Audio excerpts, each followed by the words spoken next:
What's going on, everybody? My name's Derek, this is Fatal RPM, and in today's video we're going to be breaking ground on our airlift bag suspension setup or kit for the 335xi or any E90, E92, as well as management by AccuAir with the CVT tank compressor valve and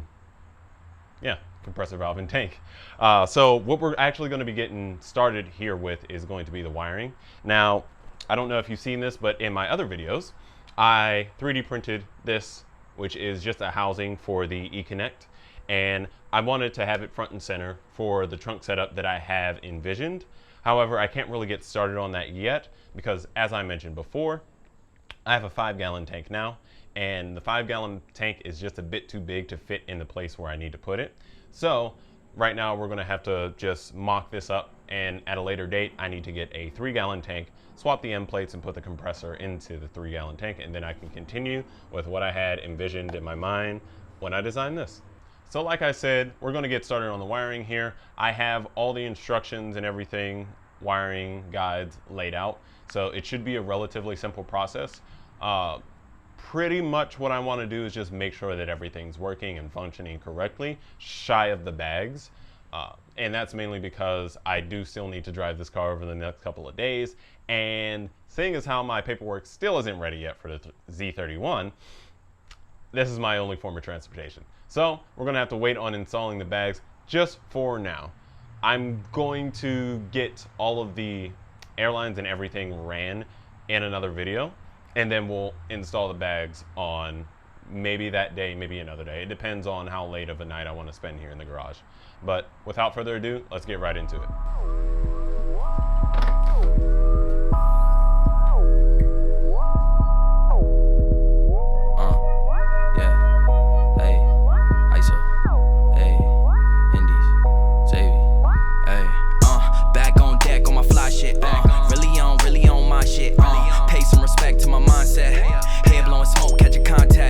Niggas really mad they can't stop us. Back on the scene, young conscious. Always been me, yeah, I'm poppin'. I ain't really here for the gossip, nah. Blah, blah, blah, yeah, I'm hot, bitch. Try to play me, but you tried it. Way too wavy, gotta ride it. Pull up on you, yeah, we sliding. Make our eyes roll when I slide in. Neck on wrist on shaman. Tell them say less, no comment. And we only here for the commas. Ay, pull up and how about we slide? Loaded away on Poseidon. These niggas be lying. Okay, so what my original idea is I wanted to remove this guy because, I don't know if you know this, but we have a false bottom in our trunks, and that's this big plastic piece here. So essentially what my plan was, remove this plastic piece, and we were going to build a new fiberglass piece. Now the only problem with this is that, as you can see, it's a deeper part here in the back, but it's a lot more shallow up here. And the reason for that is because underneath the car, this is where the mufflers come back up at an angle so that they can come out the bumper. However, this space is more or less free, especially if you have an aftermarket exhaust system for your car, and in which case, if you do, you have a lot more real estate available, as well as pretty much complete clarity here in the center. Because if you were to stick your hand under the car and feel, you'd feel that there's nothing from about this point to this point, depending on your exhaust system. So, like I said, what my initial plan is I wanted to put the tank recessed in here and then have the little AccuAir guy sitting in the center, symmetrical, sitting in the center of the tank, or following the center line of the car. I feel like that would have been the best look. And the other thing about it is with us building a fiberglass bottom here, you can have all the lines from each wheel stay outside the car. They don't have to come into the cabin, and they can just run along the side skirts down the side of the car and up into a little hole here on the side on both sides. And it would be like a 3-foot line from each one of these wheels to the tank. And the other thing about it is wiring. There's little to none, unless you do E-level, in which case you can still run everything here. There is a little channel here, as you can clearly see, and what that channel is for a second piece to come off and sit under the tank And essentially the tank will hold this down steady so that this doesn't move around, as well as hide all the wiring. At least that's my idea. However, like I said, I can't go with that route at the moment because this mamma jamma here is the 5-gallon tank. And as you can see, or maybe not see, but it is too big to fit within the opening because these bolts here are where pretty much my hard stop is, unless I wanted to have something welded in and make this bigger, but I'm not doing all that. So what we're going to have to do is, like I said, either go with the 4-gallon or the 3-gallon. I'm just saying 3-gallon to be safe. I need to remeasure this just to see how much room I have to play with. But once I do, I can make a final decision on 3 or 4. I'm saying 3, but I might be able to go with the 4. But this is the plan. However, this is not what we're starting on today. What we're getting started on is the wiring. So the good thing about our Beamers is we have our battery there. I don't know if this is going to be too much of a draw on our electrical system. However, there's only one way to really find out. So the good thing is all the wires, like the main power lines for both the tank and this guy, have inline fuses. So I don't have to really worry about that. So I can come straight off the battery. The only thing I have to look for is going to be the ground, which there is a little screw right here, of which I can just grind metal off around and use that as a ground. Unless I can find another ground back here that's not coming off the battery, which I'll probably end up maybe tapping into one of the taillights, but I don't know how the computer might like that. So we're probably not gonna do that. I'm gonna start off, actually, I'll start that and see if it works. No, I don't want to mess with the wiring. We're just going to go off the screw here or find another one back here somewhere. There's bound to be one. As many electronics that are in this car, there's bound to be somewhere for me to ground this tank and the ECU back here. So what I'm going to go ahead and do is I'm going to get the wires all laid out for this guy so that we can see exactly where we're going to run everything. But like I said, I'm not doing E-level at the moment. So essentially it's just going to be power, because all this is going to get plugged into is that and power, because I don't have a remote, so there's not really much else for it to go to. So yeah, let's get into it. All right, so if I understand this correctly, which I'm pretty sure I do, we have these two guys here, which are going for the tank. Actually, all 3 of these. And then these 2 here are what come with the eConnect. These are the 2 wiring harnesses. However, we will not be using this one because this guy replaces the need for this harness. So this one we don't need. Now on this guy, honestly, we're not going to be wiring in much. Other than power, we need ignition, and that's pretty much it. And the reason why is because these 2 pins here are going to replace 2 of the pins on here. The 2 corresponding colors, the yellow and the green. And the green is for the compressor. So since the compressor controls everything itself with internal pressure sensor, which apparently is one of the things that goes bad on these, which is fine because we do have a external pressure sensor, which we can just use this to run and trigger the tank on and off. But these 2 pins will go into here, and there's a whole bunch of other ones here. Like the ones that we're not going to use are this purple line, which are for the headlights. The reason why they have this is so that whenever your headlights turn on or off, it says that it will dim the light for the touchpad, and we don't need that. So because we're not running a touchpad, I'm just going to be running the mobile app, which I probably will run the touchpad at some point, in which case I'll come back and rewire this. However, I don't have plans to do that. And then you have this blue wire, which is needed in some countries, but essentially what this is a handbrake safety, so that you can't move the suspension whenever the car is in motion, essentially. But not going to be using that one. So all we're really going to be using or wiring up are these 3 wires here. Red, which is power, orange, which is the ignition power, so that the compressor or the system knows when the car is turned on, and then the black, which is the ground. So it's super simple wiring. Honestly, anybody could do this, but the other thing that we need to wire in is going to be this guy.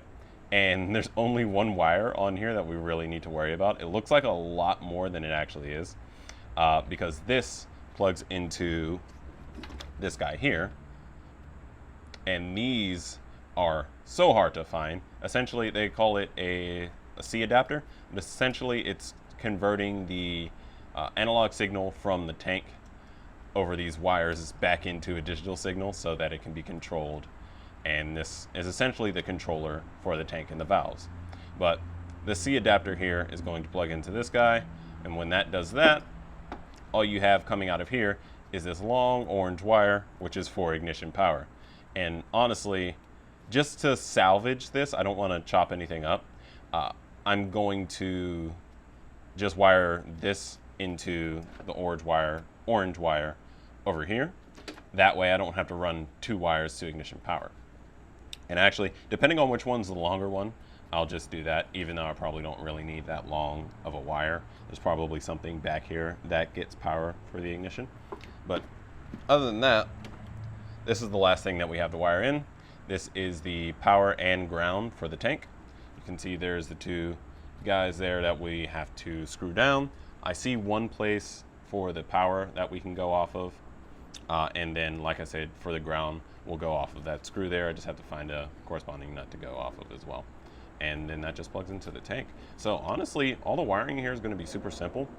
I'm going to just get everything laid out here and then get into wiring it up so we can test it out.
I used good old Google to find that guy. So that's going to be the ground we'll use for both the tank and the ECU. Alright, so this is a bit too big or too small to actually fit on the stud over there, so we're going to have to drill it out. Now this is copper, so it shouldn't take too long or be too hard to get through.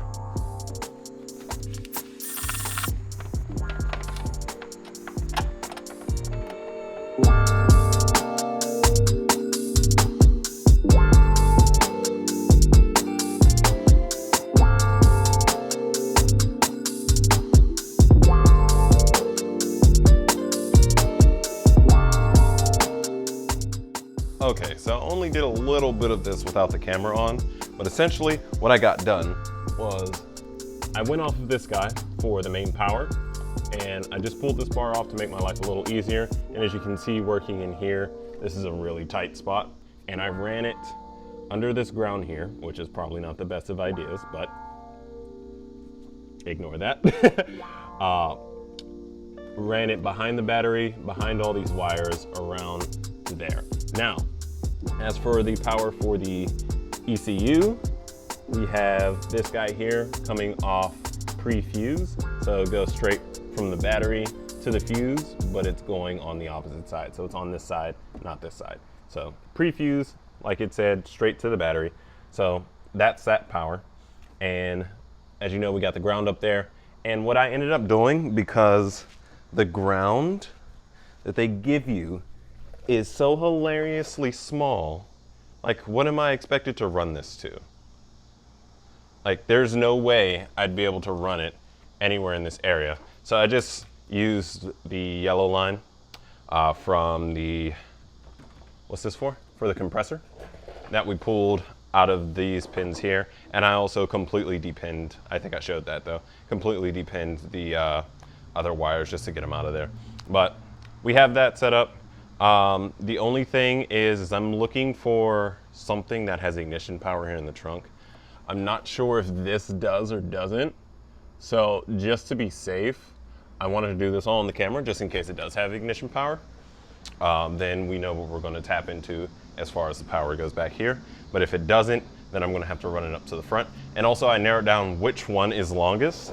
The one on the harness is a solid like 5 feet longer than, or sorry, the one on the ECU harness is like a solid 5 feet longer than the one on that harness. So we're going to do the ignition power from there, but we'll tap into the line from this for the compressor. But let's go ahead, get you guys on a tripod, see if this thing is going to work. All right, so after taking my good old time going through all the wires in the trunk, because I decided I did not want to tear apart my dashboard, finally found ignition power in the trunk. And which wire is that, you might ask? Well, if I can get my camera over there, I'll show you. The wire that's ignition power is this accidentally cut one here because these are absolute trash and it cut the wire, even though it was on its absolute widest setting. But nonetheless, it is this pin and this is a combination pin, so these two slide together. So that would be pin 15. In the back, that goes to the TCU. And that'll give you your ignition power. So I'm just gonna fix that. And after I fix that, I've already partially stripped the, where's the wire? I've already gotten rid of some of the shielding there in the center. So we'll go ahead and wrap the signal wire for the compressor around this, electrical tape it, fix that one in there. I'll record everything except for me fixing the one in there because it's a really tight space and I have to lay down to do it. And I don't think I can really get an angle, but we'll see. So let's go ahead, jump into this, make sure this thing's all good, and then that's it. Lock it down. Like that. And now we can plug this guy in, this guy in, and gotta get the other ones. All right, so now that this is all pretty much partially, well, wired up, we're gonna go ahead and test it out. So let's go ahead and slide the foot back onto the CVT here.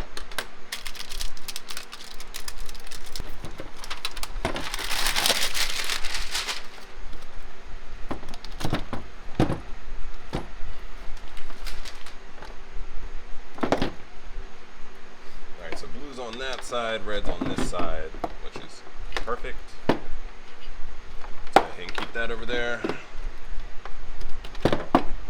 I'm so glad none of this wiring got tangled up doing all this.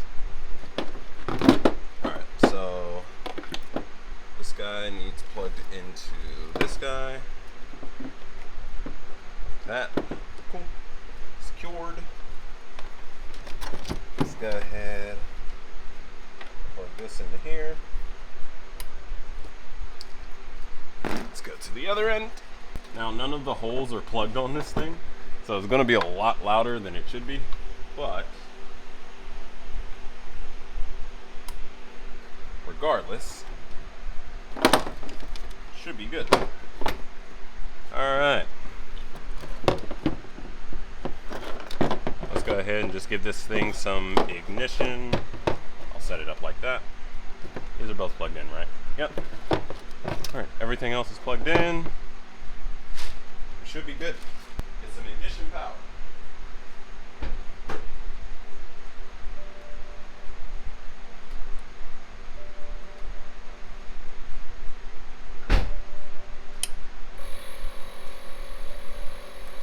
There you go. Got green flashing light on there, which according to the manual here, what is back here? Compressor, when compressor turns off, it'll flash. Oh, action, compressor running. So there you go. That's the status indicator. And unfortunately, like I said, it's plugged, so, or it's not plugged, so it's not gonna get any pressure. But my fan is louder than this thing is right now.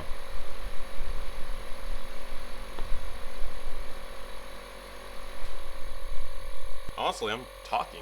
I generally talk louder than this thing is going. So this is awesome.